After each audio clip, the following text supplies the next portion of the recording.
Pertanyaan pertama, apakah Anda akhir tahun lalu, jadi 2020, membuat bisnis plan?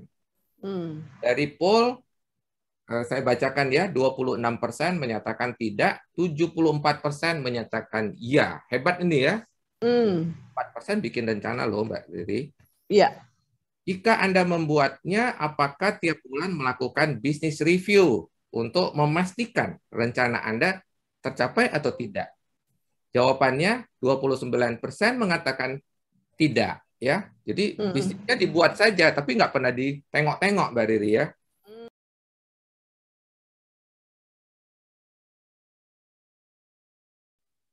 Baik, selamat pagi, Bapak dan Ibu.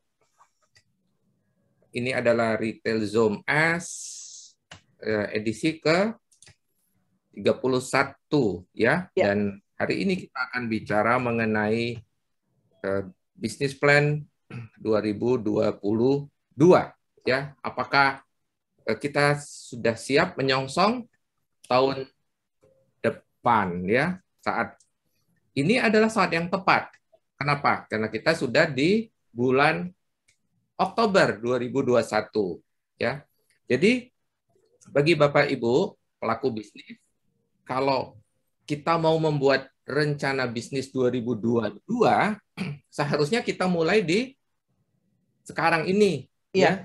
Jangan 2022-nya sudah jalan baru kita bikin. Itu kita bukan membuat rencana. Berarti kita sedang menjalani rencana. Betul ya. Nah, karena itu kita akan mulai dengan pengertian apa itu bisnis plan ya. Coba kita mulai dengan pengertiannya dulu ya. Bisnis plan 2022 ya. Kan kita mau bikin 2022. Artinya sebelum terjadi. Kenapa? Kita lihat dulu makna dari plan. Plan adalah apa rencana? Mbak Riri bisa bantu nggak? Kalau dengar kata rencana, kira-kira apa? Di benak Mbak Riri, plan itu apa? Ya rencana.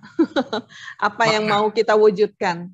Apa yang mau dikerjakan. Dikerjakan. Ya? Apa yang mau dikerjakan ya. Jadi si rencana adalah what to do kan? Apa yang mau dikerjakan.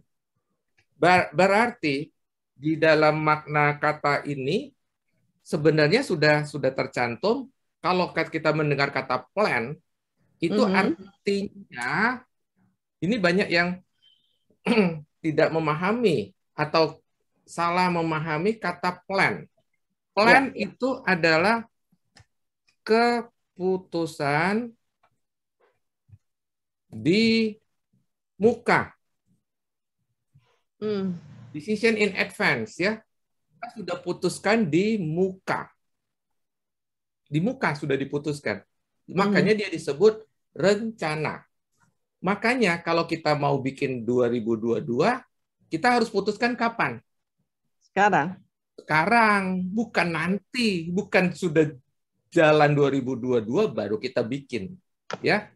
Jadi perusahaan-perusahaan yang sudah sangat berpengalaman, mereka sekarang ini sedang sibuk membuat bisnis plan untuk 2022. Sekarang adalah saat yang tepat. Oktober sampai November adalah saat yang tepat untuk membuat rencana bisnis. Ya, nah kalau kita lagi bicara bisnis plan 2022, apa kabar dengan bisnis plan kita yang untuk 2021 yang sedang kita jalani? Apa kabarnya itu? Ya, nah maka itu saya ajak Bapak Ibu kita berhenti sebentar ya, lihat apa yang terjadi. Kita lihat poll kita kalau begitu ya. Pertanyaan pertama, apakah Anda akhir tahun lalu, jadi 2020, 2020 membuat bisnis plan. Dari poll, saya bacakan ya, 26% menyatakan tidak, 74% menyatakan iya. Hebat ini ya. 4% bikin rencana loh, Mbak Riri. Iya. Jika Anda membuatnya, apakah tiap bulan melakukan bisnis review untuk memastikan rencana Anda tercapai atau tidak? Jawabannya 29% mengatakan tidak, ya. Jadi bisnisnya dibuat saja, tapi nggak pernah ditengok-tengok, Mbak Riri ya. Mau tercapai boleh, nggak tercapai nggak apa-apa gitu ya. Itu kasarnya begitu kalau tidak pernah ditengok. 56% mengatakan iya, 15% mengatakan tidak tahu caranya, ya. Artinya setelah bikin bisnis plan belum direview karena tidak tahu caranya. Tapi 56% mengatakan ya, ya. Berikutnya, seberapa penting Anda mau tahu manfaat bisnis plan? 100% bilang sangat mau dan sangat penting, ya, wajar ya. 4, apakah Anda pernah ikut workshop cara membuat bisnis plan tahun lalu? Jadi setiap tahun saya membuat workshop bisnis plan dari tahun 2018. 2018 untuk 2019, 2019 untuk 2020, 2020 untuk 2021. Ya, hampir tiap tahun. Dan saya akan bikin lagi ya. Ini acara tahunan soalnya.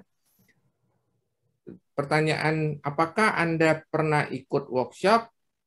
Wah, di sini 38% sudah ikut ya, hanya 62% yang hanya atau banyak itu ya 62% belum ikut. Jika Anda belum ikut, apakah Anda akan ikut jika ada workshop lagi? 70% menyatakan mau banget, 26% mengatakan sudah pernah ikut dan mau ikut ulang. Sudah ikut, mau ikut ulang. Kenapa?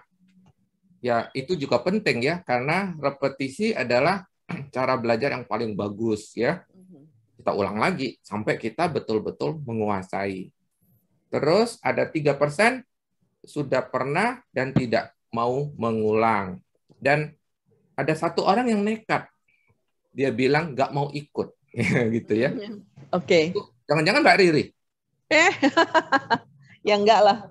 Enggak ya, Mbak Riri sudah daftar soalnya tadi kan. Oke, baik. Itu tanggapan dari Bapak Ibu ya. Jadi memang dalam poll kita menyatakan memang ada yang belum bikin ya, ada yang belum bikin. Nah, hari ini kita ingin memahami mengapa kita harus membuat bisnis plan 2022. Oh, 22, oke. Ya kalau kita bikin sekarang untuk yang tahun depan. Jadi kan keputusan di muka. Ya, what to do, apa yang kita mau kita capai di 2022. Tentunya harusnya kita memulainya saat ini ya, Bapak Ibu, saat ini yang kita harus saat yang tepat. Ya. Nah, mungkin ada pertanyaan, Pak, itu tahun ini kan belum berakhir nih ceritanya, Pak. Memang belum. Karena itu kita waktu membuat tidak bisa terlalu cepat. Tidak bisa. Karena kita butuh yang disebut apa? Kita butuh data. Ya. Ketika kita membuat rencana keputusan, ya. Keputusan ini itu membutuhkan data. Mengapa? Karena kita kan bukan cenayang ya. Kita tidak mengambil keputusan berdasarkan angan-angan, tapi kita membutuhkan data. Nah, data ini yang mahal ya. Data ini yang mahal. Sebenarnya seharusnya saya menanyakan, sepertinya ada sesuatu yang tertinggal di pertanyaan saya. Kalau Anda betul-betul membuat bisnis plan, kemudian Anda membuat bisnis review, karena tadi kan saya lihat lagi, sebagian besar mengatakan melakukan bisnis review. Ya, sebagian besar. Artinya kalau Anda betul melakukan business review, data apa yang akan muncul? Yaitu laporan keuangan yang kita sebut dengan profit and loss, atau kata lainnya laba rugi. Gitu ya.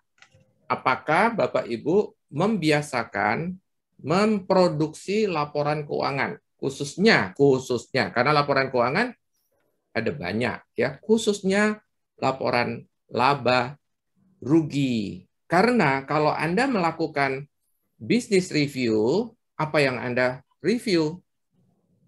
Pada saat Anda melakukan business review, apa yang direview?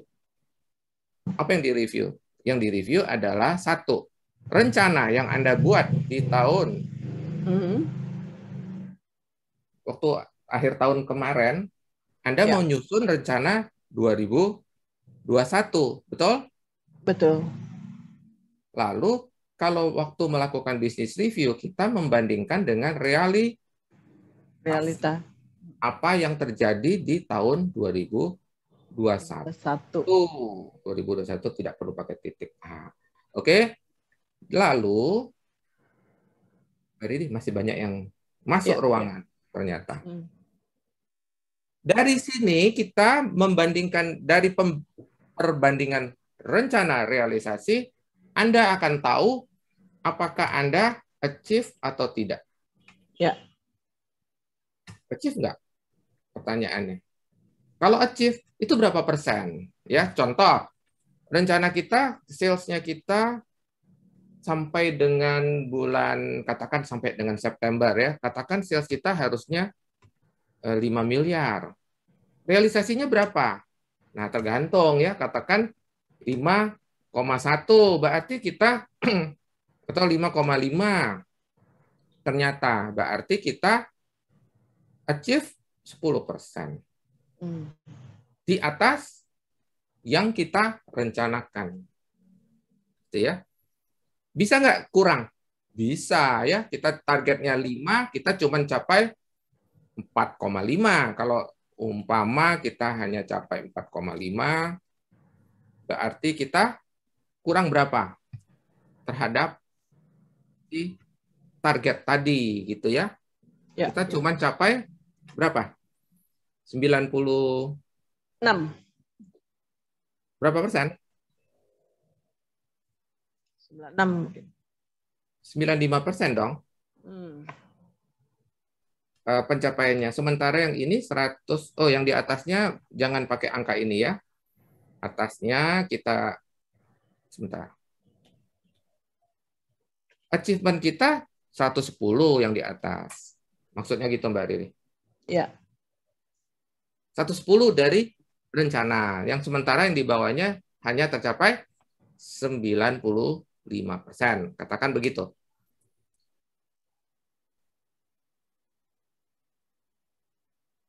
Paham kira-kira ya?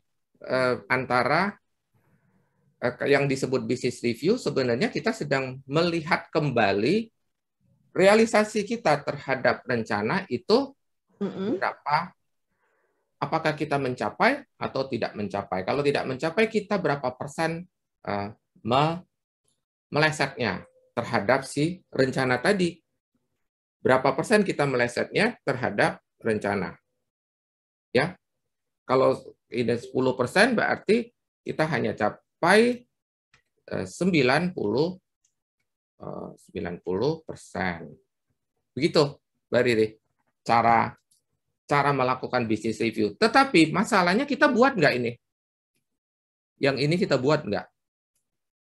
Kalau kita tidak pernah membuat, maka kita tidak bisa melakukan yang namanya review, business review ya. Silakan subscribe, like, and share jika Anda memandang materi ini bermanfaat. Sampai kita berjumpa lagi. Salam, grow, and prosper.